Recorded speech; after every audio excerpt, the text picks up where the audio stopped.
Hello everyone, welcome to our channel. Lecture 4માં આજે આપણે ફિઝિક્સ સબ્જેક્ટમાં જોશું basic concept of electric field. Then Pascal law, Hooke's law, 3 topic આપણા સિલેબસમાં આપેલા છે. તો એ ટોપિક લઈને જ સિલેબસમાંથી હું લઈને આવી છું. તો let's begin. First, basic concept of electric field. તેમાં આપણે બેઝિકમાં સમજીએ what is magnetic field. The area around a magnet which behaves like a magnet and attracts metals is called a magnetic field. બે મેગ્નેટ રાખેલા છે, around the magnetic field create થાય છે. તે magnet એકબીજાને એટ્રેક્ટ કરે છે, એને શું કહેવાય? Magnetic field. ધેન જોઈએ what is electromagnetic field. Electromagnetic field શું છે? When an electric current is passed through a wire, a magnetic field is produced around that wire is called an electromagnetic field. એક wire છે, તેમાંથી electric current પસાર કરવામાં આવે છે. જ્યારે ઇલેક્ટ્રિક કરંટ પસાર કરીએ ત્યારે મેગ્નેટિક ફિલ્ડ પ્રોડ્યુસ થાય છે અરાઉન્ડ ધ વાયર. વાયરની ફરતે શું પ્રોડ્યુસ થાય છે? મેગ્નેટિક ફિલ્ડ પ્રોડ્યુસ થાય છે. તો જે મેગ્નેટિક ફિલ્ડ પ્રોડ્યુસ થાય છે તેને જ ઇલેક્ટ્રોમેગ્નેટિક ફિલ્ડ ક્રિએટ થયું કહેવાય. તેને આપણે જોઈએ what is electric field.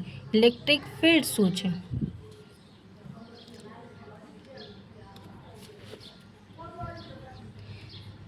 Where the charged particles attract or repulse other charged particles, area is considered an electric field.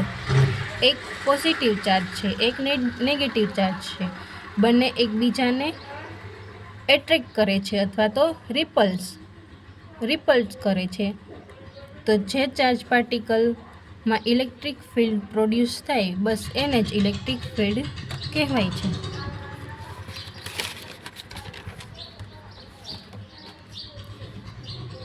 Than આપણે જોઈએ પાસ્કલ લો. પાસ્કલ લો શું કહેવા માગે છે? Pressure is equal two force upon unit area. Pressure P is equal two force F and unit area A.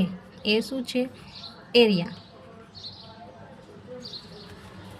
તો figure 1 દ્વારા આપણે સમજીએ પાસ્કલ લો.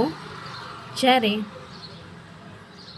બંધ કન્ટેનરમાં પ્રેશર એપ્લાય કરવામાં આવે ત્યારે જે ફોર્સ લાગે છે તે ઓલ અરાઉન્ડ બંધ કન્ટેનર છે તેમાં યુનિટ જેટલો ફોર્સ લાગે છે તેટલો સેમ પ્રેશર લાગે છે. બધા એરિયામાં પ્રેશર સેમ લાગે છે. તો બસ એ જ પાસ્કલ લો કહેવા માગે છે કે જ્યારે ક્લોઝ કન્ટેનરમાં પ્રેશર આપવામાં આવે ત્યારે જે ફોર્સ લાગે છે તેના દ્વારા જે એરિયા કવર થાય છે તેમાં સેમ પ્રેશર લાગે છે, તે પાસ્કલ લો કહે છે. તેવી જ રીતે ફિગર 2માં સમજીએ. બે ફિગર લઈને આવી છું જેથી ક્લિયર થઈ જાય આપણને. ધેન ફિગર 2માં સમજીએ. આ એક કન્ટેનર છે, બંધ કન્ટેનર, ક્લોઝ કન્ટેનર. તેમાં F1 ફોર્સ આપવામાં આવે છે અને F2 ફોર્સ આપવામાં આવે છે. ત્યારે જે પ્રેશર ક્રિએટ થાય છે ઓલ કન્ટેનરમાં તે પ્રેશર સેમ હોય છે. બસ એ જ કહેવામાં આવે છે પાસ્કલોમાં. P is equal to P2 અને F is equal to F2. Simple છે. ધેન આપણે જોઈએ Hooke's law. F proportional to X. X શું છે? ડિસ્પ્લેસમેન્ટ છે. તમે Xની જગ્યાએ D પણ લઈ શકો. મેં એક્ઝામ્પલ તરીકે X લીધું છે. તો જેમ ફોર્સ વધારવામાં આવે તેવી જ રીતે ડિસ્પ્લેસમેન્ટ વધે છે. Then F is equal to K constant into X. તો જ્યારે F ફોર્સને ઓછો કરવામાં આવે ત્યારે પ્રપોઝનલ K કોન્સ્ટન્ટ છે તો ડિસ્પ્લેસમેન્ટ પણ ઘટે છે. એ ફોર્સ છે અને એક્સ શું છે? ડિસ્પ્લેસમેન્ટ છે. હવે ફિગર દ્વારા સમજીએ આપણે.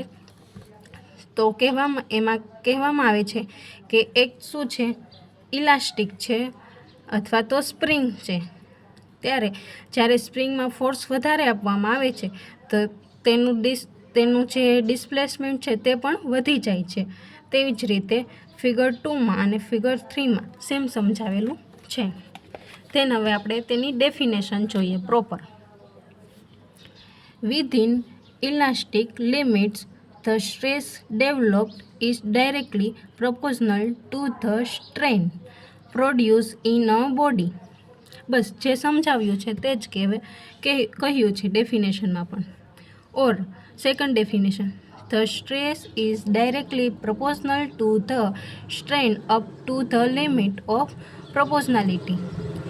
જ્યાં સુધી સ્ટ્રેસ આપવામાં આવે છે જ્યાં સુધી તે સહન કરી શકે, proportional to the strain, proper તે સહન કરી શકે ત્યાં સુધી.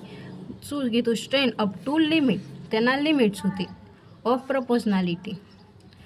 Than equation stress proportional to strain, stress is equal to E into strain.